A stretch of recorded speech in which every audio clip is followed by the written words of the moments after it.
नमस्कार दोस्तों। आज हम स्टार्ट करने जा रहे हैं एसिम्पटोट्स। एसिम्पटोट्स का मतलब होता है अनंत स्पर्शियाँ। अनंत स्पर्शियाँ।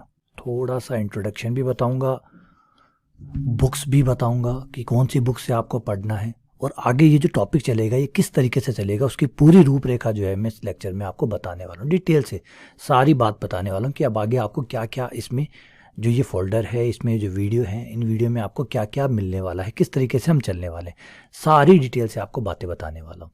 सबसे पहले ये जो पाया जाता है, ये जो टॉपिक है अनंत स्पर्शी, ये ग्रेजुएशन का टॉपिक है। ग्रेजुएशन लेवल में ये पाया जाता है।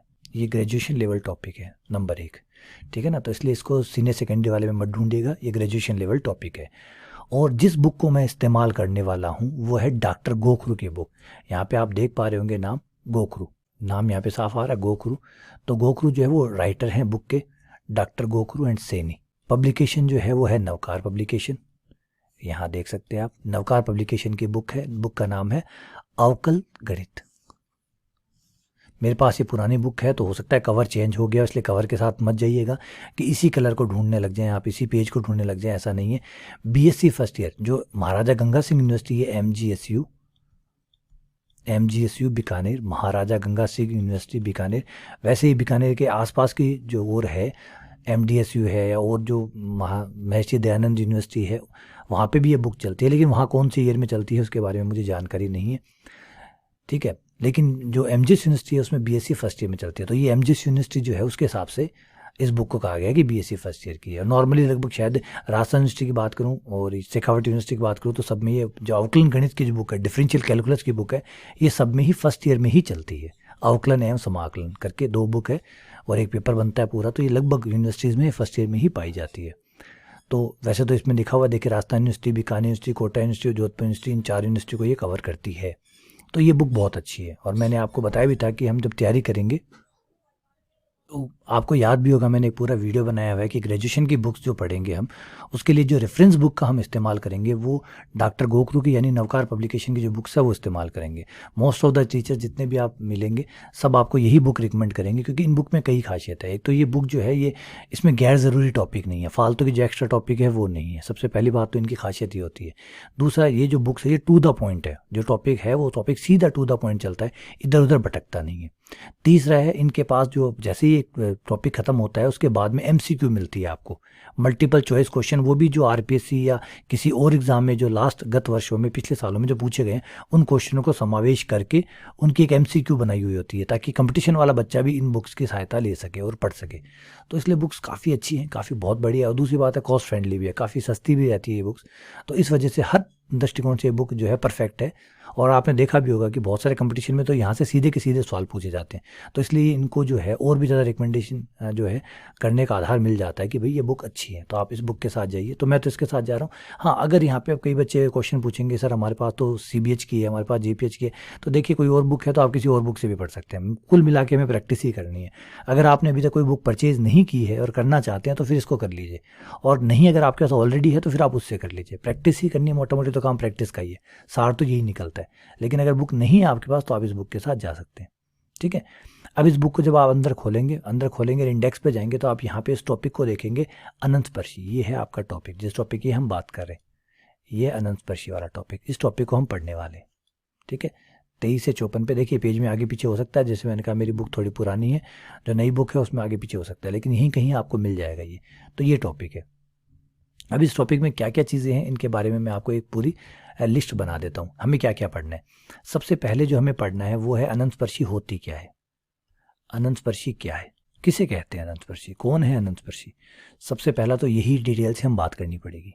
फिर है अनंत स्पर्शी के प्रकार, अनंत स्पर्शी कितने प्रकार की होती है। अनंत स्पर्शी पता चल जाए कि ये होती है, ये होने के बाद क्या इसके कोई प्रकार है, क्या ये कई प्रकार की होती है, के प्रकार पढ़ेंगे। प्रकार पढ़ने के बाद में अनंत स्पर्शियाँ ज्ञात कैसे करते हैं। फिर अगला हिस्सा होगा अनंत स्पर्शी यानी ये जो एसिम्पटोट्स है उनको ज्ञात कैसे करते हैं। फिर होगा ज्ञात करने की विधियाँ, क्या अनंत स्पर्शी ज्ञात करने की एक ही विधि है या एक से ज़्यादा है, और अगर एक से ज़्यादा है तो वो कौन कौन सी है और उनको किस तरीके से हम पढ़ सकते हैं। जैसे नॉर्मली क्या होता है, एक तो होती है व्यापक विधि। व्यापक विधि का मतलब है ये तरीका आप हमेशा लगाइए, ये हमेशा काम करेगा, जिसे जनरल मेथड कहते हैं। जनरल मेथड होता है, ये आप तरीका लगाइए, ये हर प्रकार के सवाल पे काम करेगा। लेकिन प्रॉब्लम ये होती है कि वो लंबा होता है, वो लेंदी होता है। तो लेंदी होने की वजह से व्यापक विधि जो है वो कारगर नहीं होती है ना। देखिए वैसे तो कारगर है, वैसे तो आपको क्या हर अलग अलग विधियाँ याद नहीं करनी पड़ती, एक हर सवाल पे ये काम कर जाता है। लेकिन हर सवाल पे जो काम करता है वो फिर लेंदी भी होता है, थोड़ा लंबा होता है। इसलिए कुछ लघु विधियाँ भी ज़रूर रही होंगी। तो यहाँ पे आप देखेंगे कुछ लघु विधियाँ हैं, वो भी आपको पढ़नी चाहिए ताकि स्पीड बन सके, है ना। तो व्यापक विधि, लघु विधियाँ, ये आपको पढ़ने को इसमें मिलेगी और आपको पढ़ना चाहिए। उसके बाद में है प्रतिच्छेदी वक्र। प्रतिच्छेदी वक्र का मतलब होता है जब किसी वक्र की 1, 2, 3 कई अनंतस्पर्शियाँ होती है, तो ये अनंतस्पर्शियाँ जो होती है ये ग्राफ को कट करती है, ग्राफ को काटती है। आपका जो वक्र है, आपका जो मूल ग्राफ है, उस ग्राफ की 3 अनंतस्पर्शियाँ हैं, 4 अनंतस्पर्शियाँ, जब अनंतस्पर्शियाँ जब बनाते हैं तो वो अनंतस्पर्शियाँ ग्राफ को काटती है। वो जहाँ जहाँ काटती है उनको मिलाया जाए, प्रतिच्छेद, इंटरसेक्शन पॉइंट्स, उन पॉइंट्स को जब मिलाया जाता है तो एक और आकृति, एक और वक्र, एक और ग्राफ बाहर निकल के आता है। इसका नाम है प्रतिच्छेदी वक्र। डिटेल में आपको लेक्चर में पता चल जाएगा वो क्या है और कितने बिंदुओं पे काटती है, कितने बिंदुओं पर काटती है। जो अनंतस्पर्शी काटती है वो कितने बिंदुओं पर काटती है। अगर अनंतस्पर्शी मान लीजिए किसी वक्र की अनंतस्पर्शी 5 है, किसी वक्र की 5 अनंतस्पर्शियाँ, तो वो ग्राफ को कितनी जगह पे काटेगी, कितने बिंदुओं पे काटेगी, उन बिंदुओं की संख्या और अनंतस्पर्शियों की संख्या, ये तो हम भूल ही गए। हमें कैसे पता चलेगा कि किस ग्राफ की कितनी अनंतस्पर्शी है, अनंतस्पर्शियों की संख्या कैसे ज्ञात करते हैं। ये सब चीज़ें, ये सारे टॉपिक हम इसके अंदर पढ़ने वाले हैं। ज़्यादा बड़ी बड़ी चीज़ें नहीं है, ये बहुत छोटी है, थोड़े से लेक्चर में ये सारे निपट जाएंगे। इसमें आप चाहें तो जो बुक है, बुक की जो एक्सरसाइज है उनको सॉल्व कर सकते हैं। बुक में जो है वो लगभग 3 एक्सरसाइज दी हुई है, ABC, थोड़ा नंबरिंग है वो गलत है इसके अंदर, थोड़ा ध्यान दे दीजिएगा। 3 ही एक्सरसाइज है, A एक्सरसाइज, B एक्सरसाइज और C एक्सरसाइज, 3 एक्सरसाइज है। 3 एक्सरसाइज आप निकालेंगे तो मोटा मोटी आपको क्लियर हो जाएगा। और वैसे देखिए सार अगर निकाल दूँ आपको मोटा, तो सिर्फ आपको अनंतस्पर्शियाँ कैसे ज्ञात करनी है ये इंपॉर्टेंट है, बस इतना हिस्सा जो है ये इंपॉर्टेंट है। क्योंकि पेपर में कंपटीशन में अधिकतर जो पूछा जाता है वो होता है इस वक्र की अनंतस्पर्शी होगी, फिर वो 4 ऑप्शन दे देता है, बस ऐसे ही क्वेश्चन ज़्यादातर पूछता है। या फिर प्रतिच्छेद बिंदु की संख्या बता दीजिए, इस वक्र की कितनी अनंतस्पर्शियाँ हो सकती है ये बता दीजिए। इस तरीके से बहुत छोटे छोटे जो क्वेश्चन है वो पूछे जाते हैं, इसलिए बहुत गहराई में बहुत लंबे लंबे क्वेश्चन निकालने की जरूरत आपको नहीं है। तो टू द पॉइंट आपको चलना है, उसको कवर आपको आराम से हो जाएगा। ठीक है, देखिए रिपीट कर रहा हूँ, ये टॉपिक कोई बहुत गहरा या बहुत लंबा चौड़ा टॉपिक नहीं है, बहुत लंबे चौड़े जाइए भी नहीं, बड़े बड़े सवाल निकालने की कोई जरूरत नहीं है। एक बार समझ लीजिए अनंतस्पर्शियाँ कैसे ज्ञात कीजिए, आइडिया को पकड़िए कि अनंतस्पर्शियाँ कैसे ज्ञात करते हैं। जैसे द्विघात समीकरण कैसे सॉल्व करते हैं, आपने समझ लिया ना, कैसे टुकड़े करके निकाल सकते हैं या ऐसे सीधी धराचार्य से निकाल सकते हैं बस। अब उसके बाद में द्विघात समीकरण का कोई अंत थोड़ी है, वो तो बहुत बनाई जा सकती है। तो इसलिए तरीका पकड़ लीजिए। तो अनंतस्पर्शियाँ कैसे ज्ञात करते हैं, समांतर अनंतस्पर्शियाँ कैसे ज्ञात करते हैं, तिर्यक अनंतस्पर्शियाँ कैसे ज्ञात करते हैं, वो जो फॉर्मूला है वो पकड़ लीजिए। अनंतस्पर्शी होने की जो शर्त है वो पकड़ लीजिए। 2-4 बेसिक बातें हैं वो पकड़ लीजिए। और अगर आपको यहाँ दिक्कत आ रही है तो चिंता मत करिए, इसका जस्ट अगला लेक्चर जो बनाऊंगा मैं समरी का लेक्चर बनाऊंगा। एक लेक्चर बनाऊंगा जो होगा समरी लेक्चर। यहाँ और समझा देता हूँ आपको, मैंने इसके जो लेक्चर्स हैं उनको 2 भागों में डिवाइड किए। इसका जो कंप्लीट रहेगा उसे मैंने 2 भागों में डिवाइड किया है। एक रहेगा समरी लेक्चर जिसमें मैं सीधा मोटा मोटा जो टू द पॉइंट है वो बात करूँगा, ताकि कई बच्चे ऐसे हैं जो ग्रेजुएशन के सिलेबस में गहरा नहीं उतरना चाहते, डिटेल से नहीं जाना चाहते। क्योंकि एक समरी लेक्चर रहेगा, समरी लेक्चर में सारा जो सार है, जो निचोड़ है, अनंतस्पर्शियाँ क्या होती है, कैसे ज्ञात की जाती है, एक एक सवाल करके इसको समरी में करवा दूंगा, ताकि छोटे से समय में आपको वो टॉपिक कवर हो जाए। लेकिन अब कई बच्चे ऐसे भी होते हैं, क्योंकि बच्चे तो हर प्रकार के होते हैं, कई बच्चे ऐसे भी होते हैं जो डिटेल्ड चाहते हैं कि भाई कैसे आया, क्यों आया, ये कैसे आया, डिटेल्ड स्टडी चाहते हैं। डिटेल चाहते हैं तो उनके लिए फिर आगे के जो वीडियो है वो डाल दी जाएंगे जिसमें डिटेल्ड लेक्चर होंगे।